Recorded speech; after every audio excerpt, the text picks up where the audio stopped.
Hey guys, welcome back to another video. Today we have UA's post Phantom Rage. They've gotten a ton of very good cards, although we're only playing one of those very good cards, actually three I think. But we will see how we do against Kaiju Madolche going first. So we're gonna start with Foolish Burial for a penalty box. I run 2 copies of penalty box mainly because it does have some great utility even if you do draw it, and it also ensures that you have another copy in your deck, so that's nice.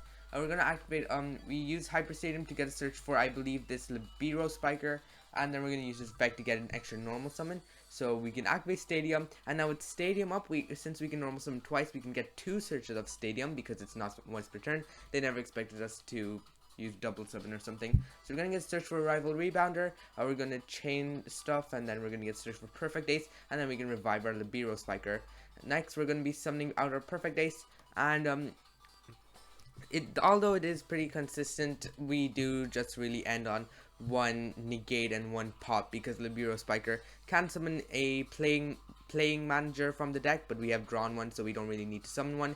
So instead we can summon a block backer, which can act as another negate, and we have a pop. So 2 negates and a pop. This is kind of similar to your very similar actually to Infernoble, just 2 negates and pop minus your hand looping. So he's gonna go chain link 1 Kaiju Slumber. We're gonna go chain link 2 Perfect Ace. I don't want to lose my cards. He goes chain link 3 Psyframe Gear Gamma. So I'm gonna go chain link for Libero Spiker so that we get a summon to count for playing manager. So we're gonna go ahead. Also we get our Libero Spiker back in our hand for next turn. So they're gonna go ahead summon some Kaijus. We're gonna go ahead activate playing manager, who summons himself. And then since he controls the card, he cannot imperm me, so that will get popped. Next, he'll just attack over my playing manager with his Star Kaiju. He has 2 imperms. And do you think I can OTK him through 2 imperms? We shall see. I use the second penalty box to get search for a Power Jersey, because believe it or not, you can equip 2 copies of Power Jerseys to a single card. And if you do not know what Power Jersey does, if this was on any other archetype apart from UA, this would be the most busted card ever. Let's read. Equip only to a UA monster. It gains 1000 attack and defense. Any battle damage it does is doubled, and if it destroys a monster by battle, it can make a second attack. On top of that, in case you don't know what the UA's gimmick is that they bounce their monsters to summon themselves from their hand. So if it goes to the graveyard because the equipped monster was bounced to the hand, you can return it to the hand. Absolutely busted. On top of that, you have a card called UA Dreadnought Dunker. What it does, it can inflict piercing damage. So you're telling me, and it has 2500 attack. So you're telling me we get a 3500 beat stick, which doubles damage, does piercing attack. It can destroy a card as soon as it inflicts damage, and it can attack twice. Just very good OTK potential. And it's very consistent too. So we'll see how it does. We summon out Dreadnought Dunker. We're gonna activate UA Stadium, giving this another 500. And now we are going to be buffing our Dreadnought Dunker to 5000 attack. And even over his 3300 attack, Jizirku, we deal 3400 damage and we get an extra attack.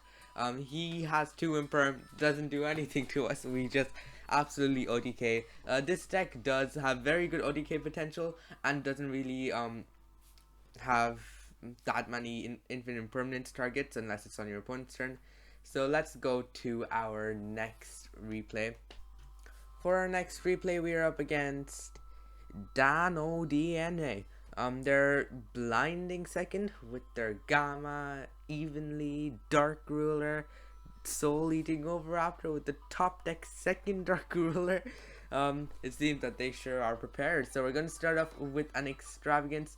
They don't have a response. We get draw 2. We're going to activate Foolish Burial Goods, which dumps a penalty box. Penalty box will get the search for a Hyper Stadium. Hyper Stadium will get the search for a copy of Libero Spiker. We're going to go ahead and activate Signing Deal, which will summon out a copy of Perfect Ace. We'll tag it out for Dreadnought Dunker and immediately tag it out for another Perfect Ace. We normal summon our Libero Spiker and pass. So right here, once again, we have a negate. We have 2 hand traps this time. We have a Veiler and a copy of Ghost Ogre, so that is very nice. And as I said, Libero Spiker does translate into summon of Playing Manager from the deck, which on summon pops a card, which is very nice. Unfortunately, they have Dark Ruler, so that dies. They're going to summon Overraptor. We Veiler that. Next, they go into battle. They destroy stuff, and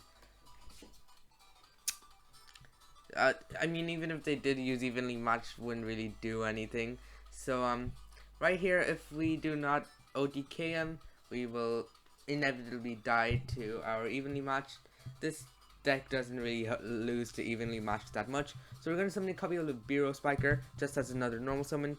We're going to activate our UA stadium, the regular stadium, in order to get a search for a copy of Rival Rebounder, and then we're going to go ahead, summon Rival Rebounder, get some searches, get another search. We're going to activate UA stadium, giving everything 500, and through a very, very mediocre hand, we were able to OTK for game. So I don't think there was a single instance where he could have gammaed me in that entire sequence, which is absolutely funny because all of them are inherent summons and we were just searching up the spells. Just an absolutely ludicrous deck. Also, by the way, UA Hyper Stadium is one of the new cards, which on activation searches another card, which is very nice. On top of that, it's a double summon. You can summon twice, so you can trigger UA Stadium twice. So let's go to our next duel now. Now, for next duel, we're up against the Dano DNA person again. So let's start off. We're going first. We're going to start off with our Extravagance to banish 6 and draw 2. Next, we activate Hyper Stadium, getting the search for a copy of the Libero Spiker. We'll activate its effect, pay 1000, and reveal UA Stadium, get double summon. Next, we normal summon Libero Spiker, get search for Rebounder. We're gonna normal summon Rebounder again. We get a search and the revival for Libero Spiker, and then we're going to go ahead, bounce it back for a perfect ace. We're going to go ahead, activate Sign Needle, summoning Blockbacker from deck. Next, we'll tag it out for a midfielder, then tag out midfielder for a Blockbacker again, and just like that, we have a pop, a negate, an extra negate, and a monster negate. Just super good.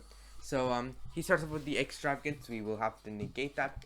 Next, he activates Dark Ruler. We don't have a response. He normal summons Pankratops. I activate Blockback because why not? He's gonna attack over our cards. And just a quick note, what he should have done there. He should have popped my Blockbacker. In case you don't know, if you leave a UA card with even one monster on their field, unless they top deck anything that can search like another normal summon, or they have any other normal summon, they are kind of dead. So if he popped UA Blockbacker, I mean, I was going to top deck Foolish Burial Good, so it didn't really affect me that much. But I guess UA Stadium was also a very good pop for him. So we're going to activate Foolish Burial Goods to dump Penalty Box in or get search for UA Stadium. We're going to go ahead and normal summon our Rival Rebounder, chaining 1, chaining 2, get a revival for Libero Spiker, then we get search for a copy of Dreadnought Dunker. We're going to be summoning out our Playing Manager to destroy his Giant Rex, and then we'll tag out for a Dreadnought Dunker. Next, we can go ahead, attack for almost lethal, just 300 life points off. Let's hope he doesn't make an epic anime comeback. So he top decks a UCT, and right here I use my Libero Spiker to get this pop off our Playing Manager. In case you're saying, oh, what if he had an Overraptor? I noticed that he summoned his UCT as his card he just drew. So I knew for a fact that these two cards, if they were an Overraptor or an Arcus or something on those lines, he wouldn't have normal some Giant Rex last turn. So I know for a fact that I'm pretty safe to go for Libero Spiker here. I don't want to put all my cards in face on defense just for the flex, so I'm just going to negate that. Next, we're going to go ahead, activate Playing Manager and our UA Stadium, giving everything 500 along with the pop for UCT. He cannot do anything apart from normal summon Baby. I don't think he had any non-dinosaurs in his graveyard either for his double evolution pill, and I doubt he played Almirage right there, unless we can just go ahead, check it. Let's see if he was playing Almirage, because for you, okay, he wasn't playing Almirage.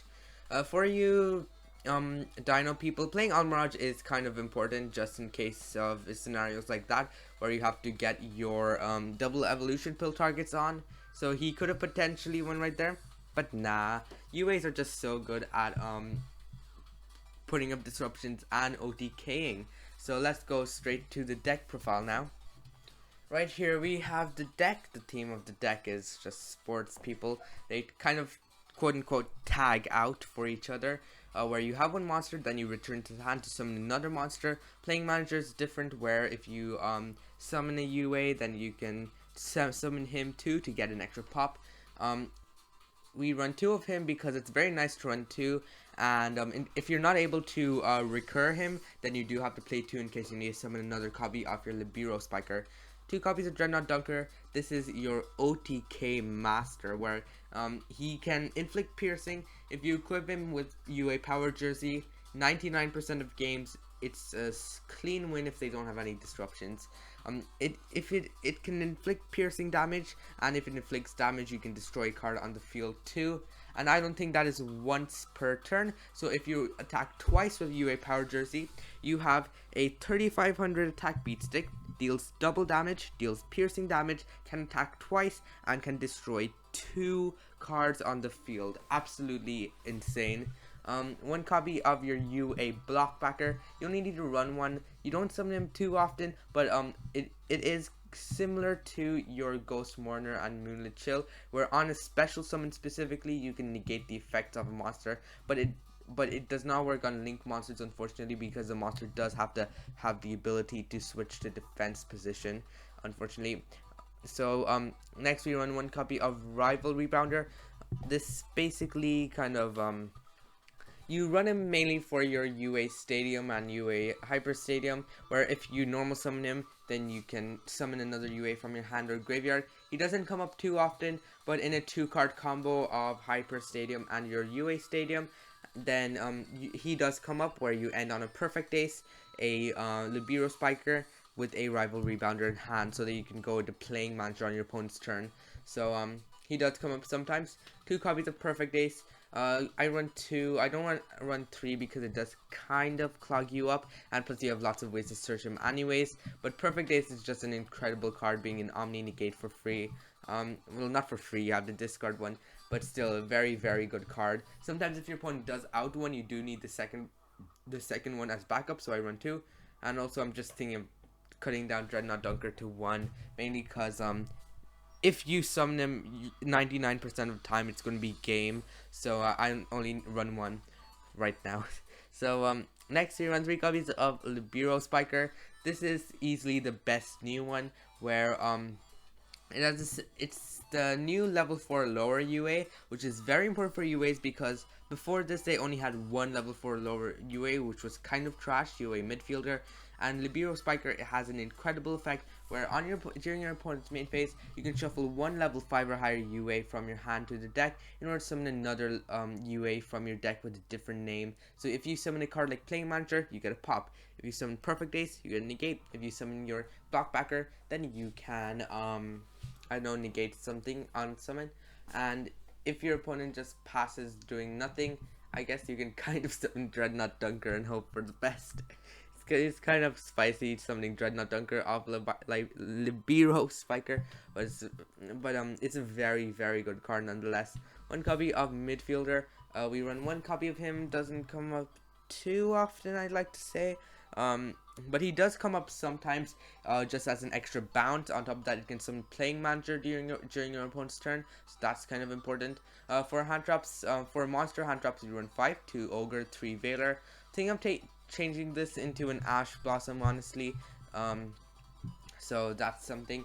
And we also run 3 Imperm as an extra hand drop.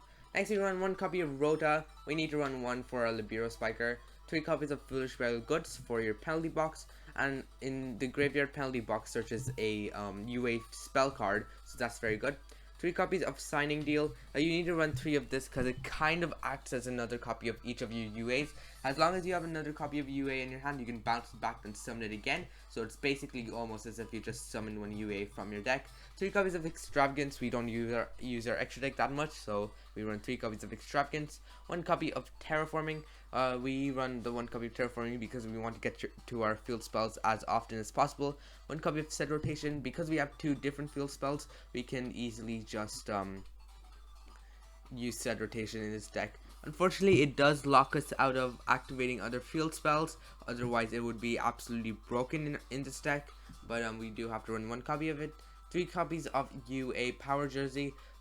We run 3 because we want to see it as often as possible. You can search it off penalty box, but you usually just reserve the penalty box for cards like Hyper Stadium, which can search a card on activation. So we run 3 of it because we want to see it as often as possible for our Otk'S. When 3 copies of Hyper Stadium on activation, it searches a UA monster, or it also recurs your UA stadiums from your graveyard, which is very nice. Is one of the new cards, and by paying 1000 life points you can reveal a field spell in your hand. Then you can normal summon an extra UA, so that comes up with normal summoning your rival rebounder on top of triggering UA stadium twice in a turn. So you get to search for, so you basically get to search for 2 UAs while summoning your rival rebounder from hand. Absolutely insane. 2 copies of penalty box. We run 2 mainly because not only does it ensure that we have an extra copy of it in our deck after Foolish Burial Goods, for Foolish Burial Goods. It's also a very good card to, it's also a pretty decent card to draw, where at the start of the battle step, if your UA monster battles the opponent's monster, you can banish that opponent's monster until your opponent's second end phase. Not that the game's gonna last that long. So 2 copies of UA penalty box, very good utility, and finally 3 copies of impermanence. This is another hand trap that we kind of need. For extra deck, it's an extravagant extra deck. Doesn't matter too much. Just notice the Halki Fibrex Celine access code OTK right here. Since we do run a very healthy amount of spells, we can easily get the 3 spell counter thing for the 3 spell counter condition for our Celine, and we run Veiler and Ogre, so we have 5 tuners in the deck, so it's not that difficult to go into, and popping 2 with a 5300 attack basic isn't too bad. But you can ODK with Dreadnought Dunker, which is a lot more fun. We run 2 copies of Abyss Dweller. Since sometimes you can get your Libero Spiker and midfielder, or 2 of Libero Spiker on the field, so Abyss Dweller is kind of for that. 2 copies of BLS in case you're up against a deck like Altergeist or Guru that literally cannot out BLS. It is a very, very good card. Even against Dinosaur, once you destroy one of your opponent's monsters, just tell it to gain 1500 attack, and what do you know? Dinosaurs can't out it anymore. So you can just it's just a very, very, very good card against the current meta. And next we just run 2 Nightmares, 1 copy of Unicorn, 1 copy of Phoenix. They're just generic spot removal, and that's the deck. It's very consistent in what it does, on top of OTKing very, very easily. So I hope you enjoyed the video. Don't forget to like and subscribe and hit that notification bell, as it really does help the channel, and I will see you next time. Goodbye.